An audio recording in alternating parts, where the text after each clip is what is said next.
Welcome, everyone, to the Strong as Steel podcast. This is episode 28 of season 3 of the USW District 3 podcast, the Strong as Steel podcast. I'm Scott Lunny. I'm the director for USW District 3. I use pronouns he and him, and I am recording this from Brett's office in the District 3 office, which is the traditional unceded territory of Coast Salish people, the Squamish, Musqueam, and Tsleil-Waututh First Nations. And we have a interesting, fun, exciting podcast with two really enthusiastic guests who are going to talk to us about all things Women of Steel. We have the Women of Steel convention coming up in Canada for, I don't know if it's the first time in a while or the first time ever. We'll find that out. And then also there's, I think, lots of things going on with Women of Steel, both in District 3 and around the international. So I have with us, or we have with us on the Strong as Steel podcast, thank you very much for being here, Randie, who is the, well, I'll let Randie introduce herself, and Tara, who I will let introduce herself, but Randie from the international, and Tara, who's staff rep for District 3. So Randie, over to you. Yeah, so Randie Pearson, I am the international director for our Women of Steel program. I'm actually coming to you from my office here in sunny Pittsburgh at your international headquarters. Isn't there lots of snow there, though? Like, sorry, it's sunny, but wasn't there lots of snow out that way? We got a lot of snow, and it's very cold. I think this morning I saw -13 as the actual temperature somewhere. And that's Fahrenheit, right? That's like, yes, that's Fahrenheit. Sorry, yeah. Which is like even colder, I think, in our 13 measurements. below freezing, 13 below zero. Yeah, which is even colder in Celsius. So there you go. Well, I joked because I heard that people weren't driving around and for a couple days in Pittsburgh at the headquarters because there was so much snow. And I said most of District 3 we're going to have to do that until like May. So if you're worried about snow, but anyway, we have a lot of snow in places and it's very cold in places in District 3 right now too. So. Yeah. But how about Calgary, Tara? Yes. Is it cold in Calgary? It's not too bad actually today. We've had a lot of wind, but it's pretty cold. It's Calgary. We're the coldest. So I'm Tara Cavanagh. I'm staff rep for Calgary, District 3.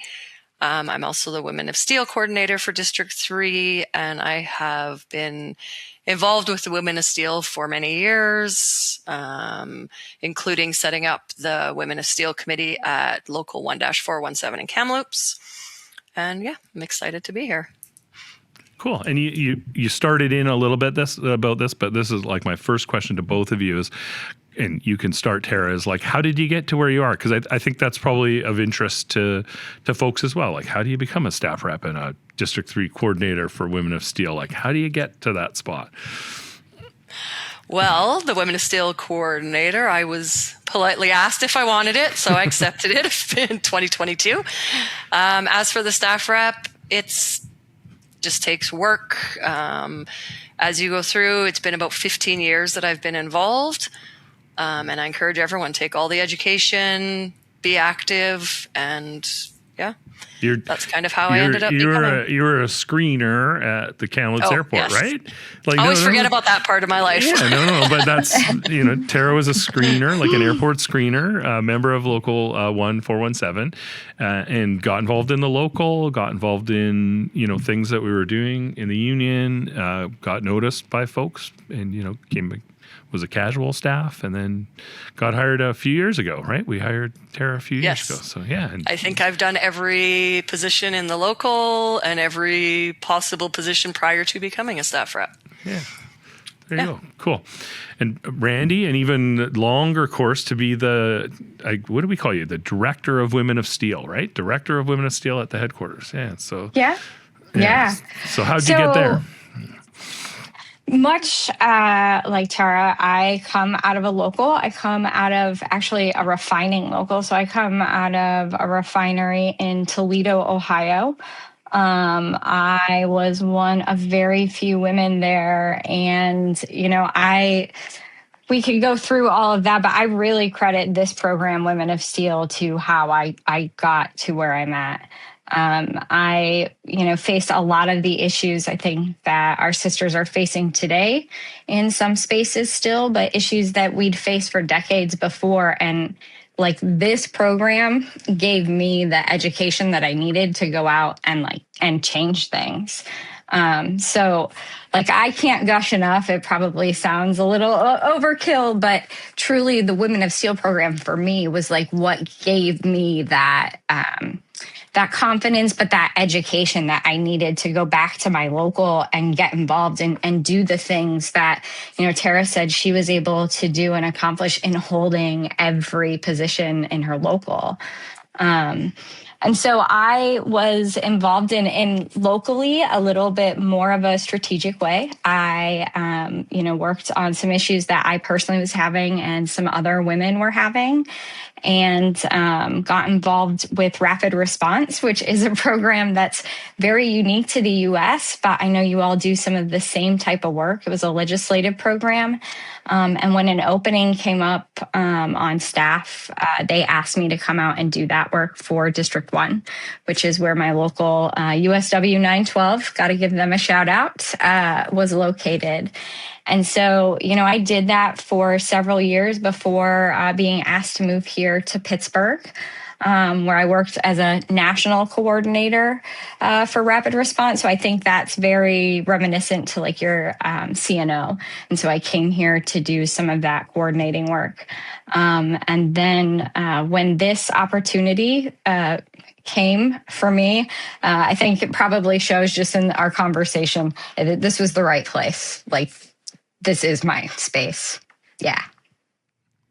That's great. Yeah. And so, it's interesting that, some folks who are involved in Women of Steel are like you, Randie, who are in kind of, I don't know if we still say that, but like male dominated workplaces or places where there's not a lot of sisters. But we also have lots of workplaces these days that have a lot of women or are dominated by women. I know, Tara, you represent some healthcare folks in Alberta that are, probably mostly women, I would imagine. I mean, I haven't looked at the seniority lists in a while, but I'm guessing. And I know that we have lots of healthcare and other sectors that are, predominantly women, and, probably still very many workplaces that don't have a lot of women in the steelworkers. But like, does that impact how we do the Women of Steel program at all? Like, I guess at a time it was to give space for, I don't know, maybe I'm wrong about this, but before my time, probably it was just to give space to women who didn't have other space. But I think there's a lot more to the Women of Steel program these days in the steelworkers than then. I don't know if that's kind of a question, but maybe you could tell me I'm wrong too, if that's my... So. No, and I'll just say from my perspective real quick, and then Tara, I would love to hear your perspective because you really represent some of these sectors. For me, like that is the really cool thing about where we are with Women of Steel right now, is that we are in a space where we are kind of bridging the gap between these two worlds, where we see still this need in spaces that I think male dominated is still a term that we use. They are male dominated sectors or workforces where we've got to continue to do that work to inch women forward in those spaces. But then also these spaces where we are organizing like crazy, which tends to be healthcare and education, that, like you said, tend to be more balanced or even female dominated in those spaces. I think it's just getting out like that basic union education, right? Like, who are we? What are we doing? And then finding out like what are their concerns, because health and safety should be a concern for all of us, whether you work in an office or in a refinery like I did. And we'll talk about the differences and how we have to look at those things in this upcoming conference. But, I think that's the exciting thing about where we are right now in this new era, is we have to encompass both. Yeah, and I think you're right, Scott. It did start out as a space for women to get together where there was no other spaces. And then over the years, I think that it has become more about empowering women, more about women getting involved, more about women standing up and talking about specific women's issues that carry over into general health and safety for all of our members.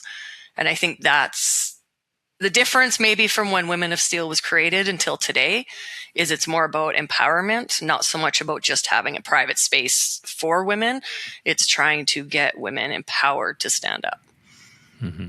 You mentioned, both of you mentioned health and safety, and I know, a lot of work's been done, and a lot of great work on the on health and safety, particularly around like women's PPE and specific issues like that, and in raising the bar on women's health and safety, which has been a great effort in Canada, and I know has been adopted in the US, and we're also doing in District 3 a washroom campaign, like a safe, healthy, hygienic, accessible washroom campaign across all of our workplaces, and you really see. I really see it in that, where there are certainly those workplaces where it is abysmal and terrible, and because there's not a lot of women in the workplaces, there's or a lot of gender diversity or diversity at all, there's just terrible practices and policies around accessing washrooms and health and safety things. But shockingly, there are other workplaces where it's just as bad in terms of hygiene and accessibility that are not just your traditional like heavy industry, not a lot of women workplaces. And so, you realize that as much as these issues originate very specifically with, women's issues, and women in our union have done great work to advance them, there's a broader need for us to be, looking at those issues, which anyway, I guess it's my roundabout way of saying that Women of Steel and stuff like the health and safety stuff is really teaching the rest of the union that there's issues that maybe originate and are very sort of like hyper focused on the impact on women, but actually impact the whole workforce and is making our entire workplaces better. So I don't know. That wasn't even a question, but anyway. I just wanted to say too, I don't know if we're going to talk about Make Shit Better, but to your point, there's also a very big group of members that we have in TELUS that work from home that also have washroom issues. They are not able to go. We have workers that are having accidents in their own home because they aren't allowed to take their headset off. So we assume it's, at mills, mines, at industry, or at the work site, but it's happening all over with our employers. Mm-hmm. Yeah, for sure. Go ahead, Randie. Yeah, and I would just say when it comes to the health and safety stuff, between washrooms and a myriad of other things, it's really this space where what we're not saying is that these issues only affect our sisters, but predominantly they affect us disproportionately. And so the really cool thing that I've been able to see, and I know that the coordinators who have been out there doing the Raising the Bar work and this awesome Make Shit Better campaign that you all have, I cannot tell you how many people love that and want to steal that name, but truly going out there and seeing how us doing this work is affecting not just the sisters on the job, but our brothers too, who in a roundabout way are seeing Women of Steel in a new light. And I think it's just a really amazing thing that has been able to be done with this campaign that originated right there in Canada. Mm-hmm. Yeah, I didn't want to go deep into that sounds terrible, deep into the Make Shit Better campaign. But if people want to know more about in District 3, about our washroom campaign, and there's a report, there's a video, and we're starting to sort of roll out and try to do the work with locals and safety committees and Women of Steel committees and human rights committees in our locals to do the work at the work sites about evaluating where we're at and making the changes. I think if you go to usw.ca, I think it's / make it better, because we were not supposed to swear in URLs. So I think it's make it better. But anyway, you can find it on the USW.ca website. There is a video, there's a report, and we're doing a lot of work off that. And I really do credit the work that the Women of Steel in particular did on raising the bar to getting us to doing this washroom dignity campaign in District 3. And we really did build off a lot of the work that was done in the raising the bar. So I appreciate that, and I think it's really great work that's still ongoing.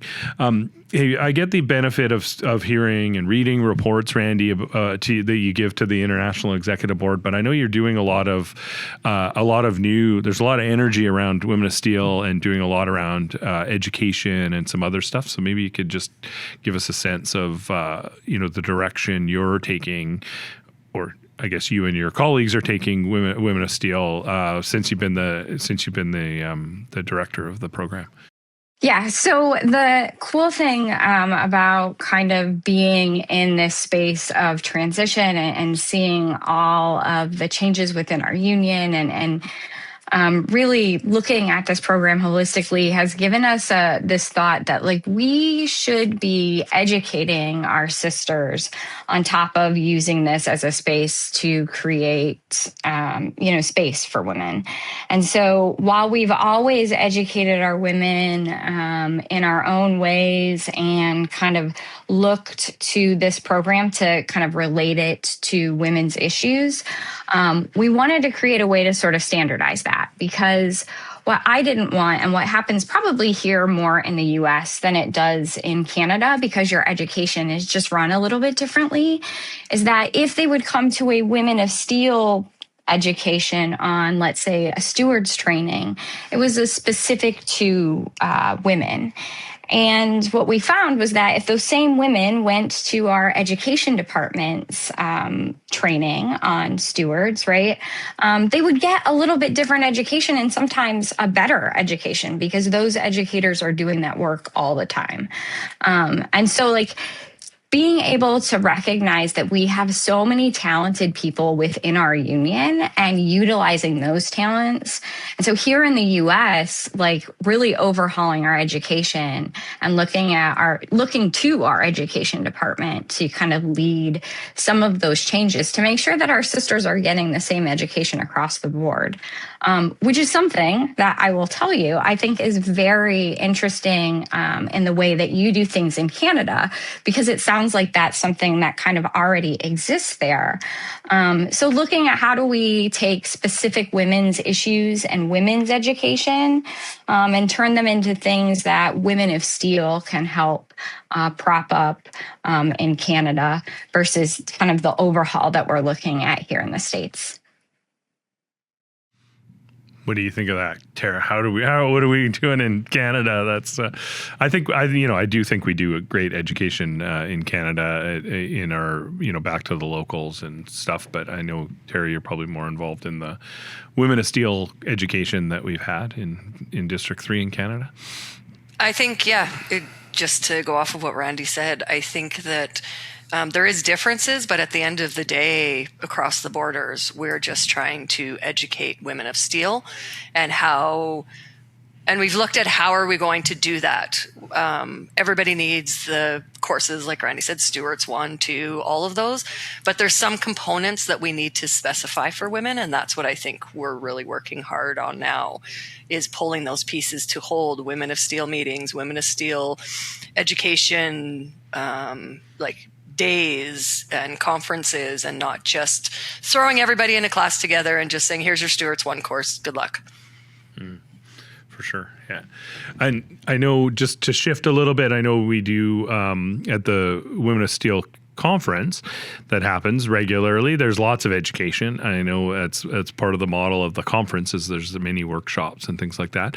But it is coming up in March, end of March, beginning of April, in Toronto. So is that, I don't know, what are we expecting and for the Women of Steel conference? And I don't know, tell us about that, maybe, Randie. And I don't know how much, Terry, you're involved in that, but I know Randie's definitely involved. This one. Yeah, okay. I know that's a Randie thing. Tara will definitely be involved.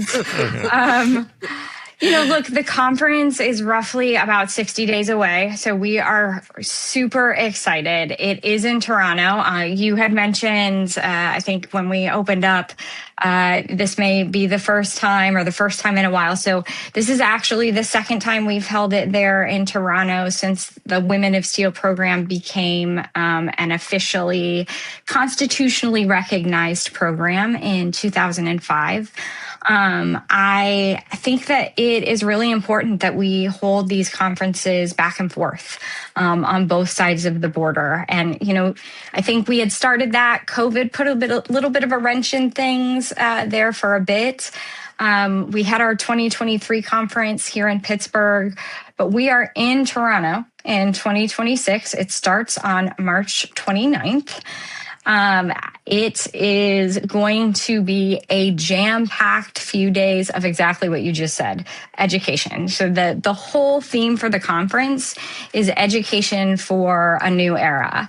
And sort of, I guess, kind of what we talked about this entire call, right? What we understand is that Women of Steel has to change and evolve to meet the moments that we are facing right now, in the same way that it changed and evolved to meet the moment that I was facing when I needed this program. And so, you're going to see some awesome women labor leaders speak, including what will be our first female international president. I don't want to hype this up too much, but I will say, Women of Steel is so excited to be one of the first places where our members will get to hear from ROX and the rest of our newly installed International Executive Board, including yourself, Director Lunny. So, it's going to be a fun-filled few days, but it's going to be something a little different. I think we have some surprises up our sleeves for everyone, so watch out for that. But yeah, just super excited to be in Toronto. Excited to see all of our sisters across Canada and the US together once again, kind of celebrating this moment in time. And the Women of Steel conference is big, right? To me, it seems like the biggest thing we do convention wise. I don't know. There always seems like there's a lot of delegates at a Women of Steel conference. Maybe not as big as the international convention, but up there anyway. Yeah, I mean, definitely not as big as the international convention, but I can say in 2023, we had over 1,200 delegates, which is pretty amazing. So excited to see where we land this time. Yeah, and there is tons of energy at a Women of Steel conference. And this one will be, I'm excited about, I get to go get installed to my new term as on the International Executive Board with our new international president, Roxanne Brown. And, I'm as excited as anybody about that. I get to do a bit of work with Roxanne, and she's super smart and super strategic and all of that, but she's also just a phenomenal communicator and really connects with our folks. Rox was in our district, speaking of education, our District 3 school in 2025 in September, and just it is amazing how well Rox connects to the members, meeting them for the first time and just having conversations and inspiring them and encouraging them and just making a real positive connection. And I just can't imagine how exciting it's going to be to have her addressing a huge Women of Steel convention. It's going to be great. I'm very much looking forward to that. Anyway, so I was going to ask something. I got totally distracted. I was going to ask something else about, just to Tara. Oh, Tara, for folks looking forward to, District 3 folks, you communicate out with at least the folks in your area, but I know, connect with other Women of Steel, folks who are involved in Women of Steel around the district. People are looking forward to a Women of Steel convention in our conference in Canada. Yes, everyone I've spoken to is very excited, and just again for the same reasons we just talked about, but specifically Roxanne. Yeah. They are all excited. once everyone realized that this is probably the first event or conference that she will be at, like officially, they're really excited to hear her talk. And the people that have heard her talk, like you said, she just gets a room going. Like she just has to get up to the mic. She says about 5 words and the whole entire room is on fire. So. Yeah. Roxanne's been was one of my early guests actually on the Strong as Steel podcast. I'm looking over at, I don't know what episode, but if people should listen to all of the episodes. We're on 28 now in season 3, but I'm pretty sure Rox was in season 1. Yeah. So early on in season 1, we had Roxanne on. So we'll have to have her on as officially as the president the next time. Look, I don't. We try to keep these not too long, so I want to give you each some time to say whatever else you want to say at the end. But the question I kind of have is what does Women of Steel want to see from, or what do you need from the rest of us? And by the rest of us, I mean like not sisters, not women who are in leadership positions, whether it's at a local or otherwise in the union. Like what do you need from, or what does Women of Steel need from the rest of us, and how can we best be supportive and allies and make sure we're doing what needs to be done to help women of Steel continue to thrive? Because I don't think it needs help thriving. It needs probably support to continue to thrive and to thrive even more.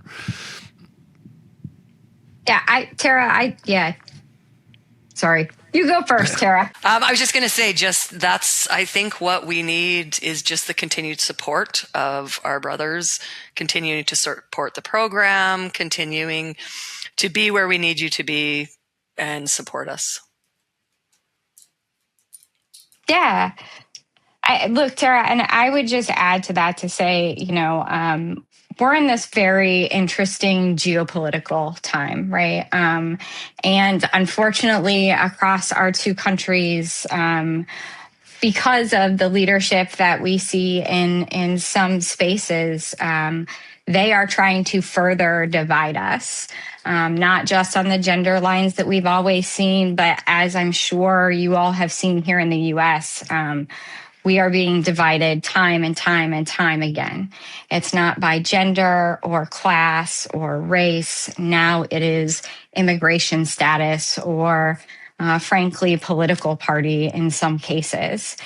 And, I think that what Women of Steel has done so well in the past is been able to set all of those things aside and really work towards this goal of, empowering women in our union. And so what I think our allies, our brothers, our leadership, can do to help kind of support this program.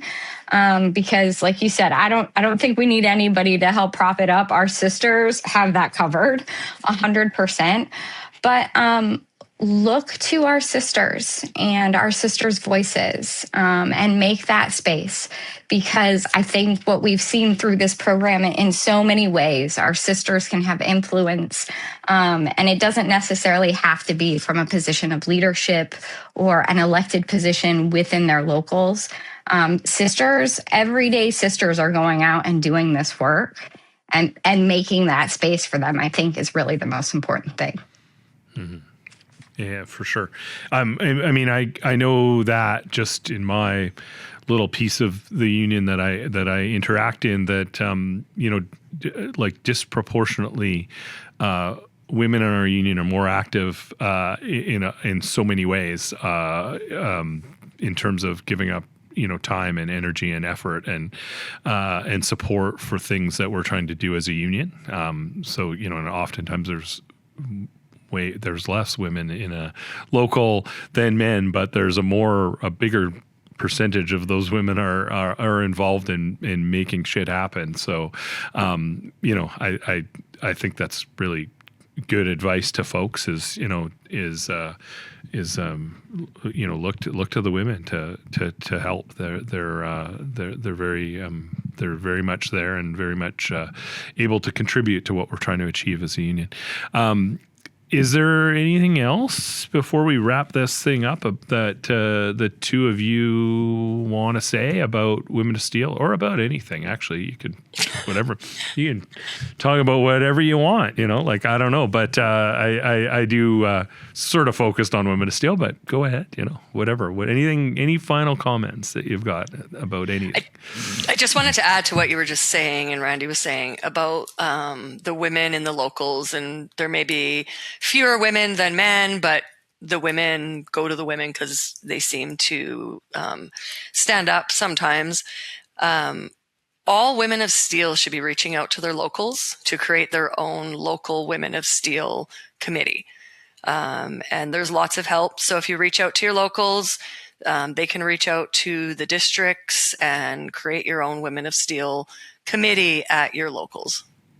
There's lots of, to that point, Tara, there's lots of materials and stuff in Canada through the Canadian National Office that was mentioned before, around how to set up a women's committee or Women of Steel committee in your local, how, to help women run for leadership positions. There's Women of Steel leadership training. There's a lot of resources that our union makes available. And I know that exists on the other side of the border as well, but I know more about the CNO stuff, but there is a lot of materials available. So, that's great advice, Tara, to get that support, get that help, get those materials, and take that on in your local or your area council or wherever you can get involved.